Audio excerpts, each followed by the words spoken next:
বিলাল স্বপ্ন দেখে পয়গম্বর আরবি ডাক দেয়, রে বিলাল, আমার রওজার পাশে আবু বকর দাঁড়ায়, ওমর দাঁড়ায়, ওসমান দাঁড়ায়, আলী দাঁড়ায়, সব সাহাবীরা আমার রওজার পাশে দাঁড়ায়। বিলাল তুমি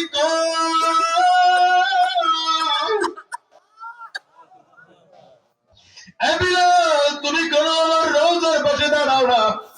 হযরত বিলাল ঘুম ভেঙে গেলে মদিনার উদ্দেশ্যে দৌড়ায়। মদিনার গলির মধ্যে মধ্যে হাতে মাসুম বাচ্চাগুলো বুঝে না, ওরা দৌড়ে গিয়ে মায়ের কাছে ডাকতে, মা গো, মনে হয় নবীজি তুই একদিনের মধ্যে মদিনায় ফিরে আসবে। দেখছি বিলাল মদিনার গলিতে গলিতে চলে। বিলাল তো আমার নবী যাওয়ার পরে বিলাল চলে গিয়েছিল, আমার নবী ফিরে আসবে। বিলাল আসছে, তাকায় দেখো মনে হয় আমার নবী আসবে। সাহাবায়ে কেরাম দৌড়ায় গিয়ে হযরত বিলাল হাবশির সামনে দাঁড়ায় ডাক দিছে, আরে বিলাল, তুমি চলে যাওয়ার পর কত চমৎকার কণ্ঠের মুয়াজ্জিন আমরা নিয়োগ দিয়েছি, তোমার মতো কণ্ঠের আজান পাই না রে বিলাল, একটু রুহানি কণ্ঠের আজান কি আমাদেরকে শোনাইবা? হযরত বিলাল চোখের পানি গুলো ছেড়ে কান্না করে আর বলে, আজান দিলে আমার নবী ইমামতি করতেন, আজকে আজান দিলে আমার নবী আর ইমামতি করবে না।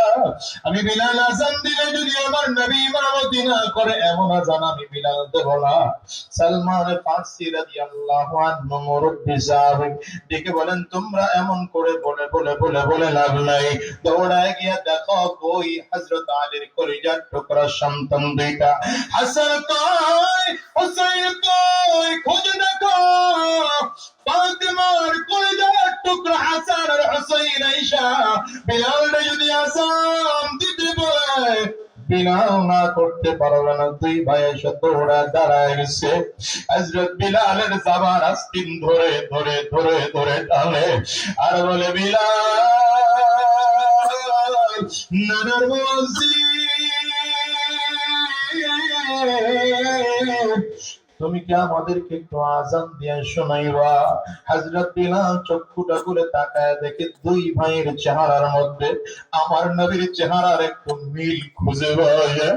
দুই ভাইয়ের কণ্ঠের মধ্যে আমার নবীর কণ্ঠের মিল খুঁজে পাওয়া যায়। একটা চিৎকার দিয়ে বুকে জড়া বলে, বিলাল আর হাসান আর হুসাইন, তোমরা দুই ভাই যেহেতু বলেছো আমি বিলাল আজান দেব, কোনো নিষেধ নাই, আজান দেব। হযরত বিলাল আজান দিতে আরম্ভ করেছেন, আজান দিতে আরম্ভ করেছেন। মদিনার ছোট ছোট বাচ্চাগুলো দৌড়ে আসছে, খেলাধুলা বন্ধ করে দিয়েছে। মা, কাপড় পরা দাও, জুতা পরাইয়া দাও, মাথায় টুপি লাগিয়ে দাও। শোনো না, ওই যে বিলাল আজান দেয়, বললেন নবী ইমামতি করবে আর আমাদেরকে ধরে রেখো না। রে কলিজার টুকরা যুবক হযরত বিলাল হাবশী আযান দিতে দিতে যখন আশহাদু আন্না মুহাম্মাদার রাসূলুল্লাহ বলতে আরম্ভ করেছে, হঠাৎ করে একটা চিৎকার দিয়ে হযরত বিলাল বেহুশ হয়ে জমিনে পড়ে গেছে।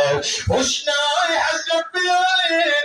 হুশ ফিরে আসার পর ডেকে বলে, সাহাবীরা, আমি আগে না বলেছি আযান দিতে পারবো না।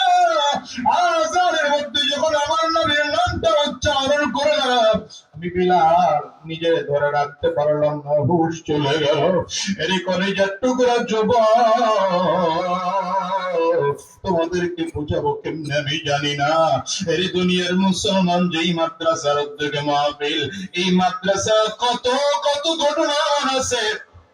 এই মাদ্রাসার কত ছাত্ররা আছে যাদের ঘরে মা নাই, যাদের ঘরে বাবা নাই, ইতিম সন্তান মাদ্রাসায় এসে কোরআনের আলোচনা শুনে কোরআন তিলাওয়াত করে, আসে না নাই? চিল্লায় বল।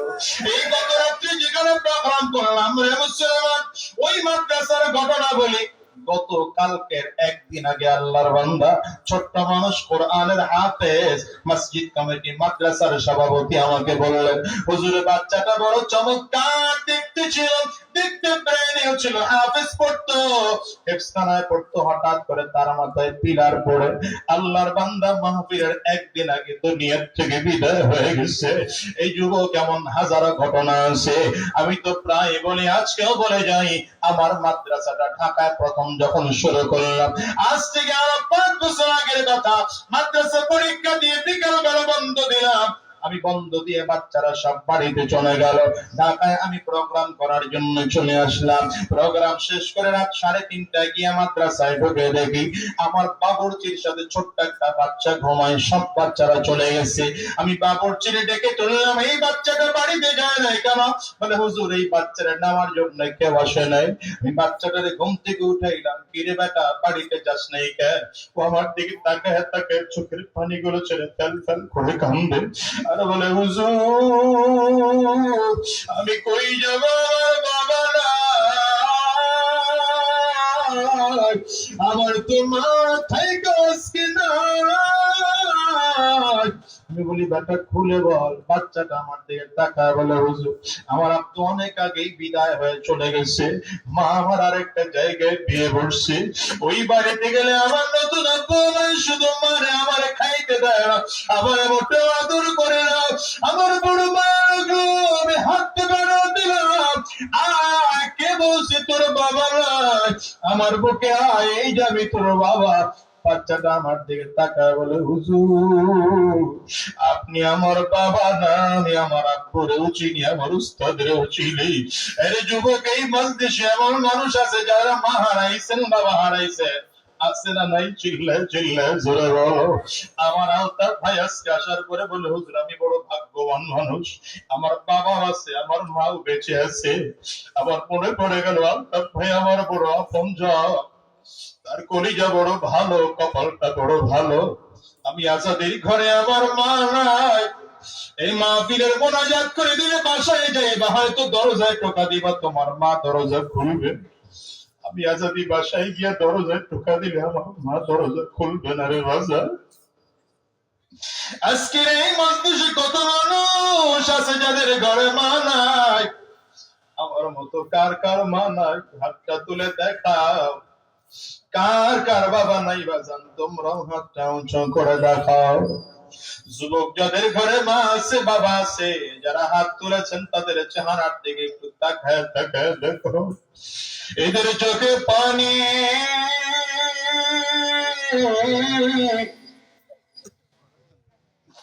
কারণ দুনিয়াদের সম্পদ, টাকা পয়সা, ক্ষমতা, ইজ্জতের চেয়ে এদের কাছে এদের মার বাবার দাম বেশি। চিল্লা বলুন বাজান, ঠিক না বেটি?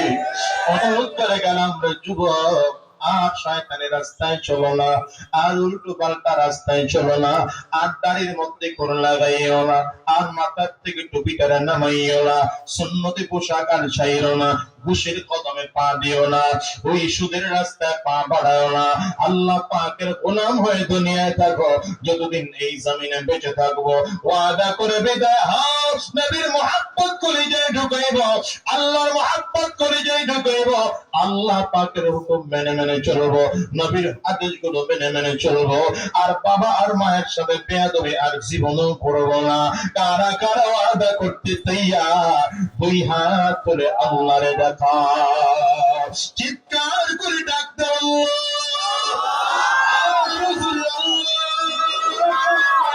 জবান করে আওয়াজ দিয়ে আল্লাহ মালিক মেহেরবানি করে আজকের আমাদের এই কবুল করে নাও। আর শয়তানের রাস্তায় চলবো না, আর বদমাশি করবো না, আর সুদের রাস্তায় কদম বাড়াবো না, ঘুষের রাস্তায় কদম বাড়াবো না। আল্লাহ তুমি কবুল করে নাও। চিৎকার করে বলো আমিন। আরো জোরে আওয়াজ দিয়া বলো আল্লাহুম্মা আমিন। আমার ভাইরা সকলে একটু ধৈর্য ধরে বলবেন, আর 2-4 মিনিট কথা বলবো, ইনশাআল্লাহ আপনাদেরকে 5 মিনিটের মধ্যেই ছেড়ে দেব। একজন এখন উঠাউঠি করবেন না। আপনারা এই ভাইটা বসায় দেন, ভাই আপনি বসে, এখন উঠেন না, এখন ওইখান না, আমি নিষেধ করতেছি ওইখান না, উনি পুরো হাটে গায়ে একজন ওইখান না। শোনেন, আমার দিকে তাকান। এই মাদ্রাসাটা আপনাদের, মসজিদ আপনাদের, সহযোগিতা করার দায়িত্ব আপনাদের, ঠিক কিনা বলেন? আমি এতগুলো মানুষ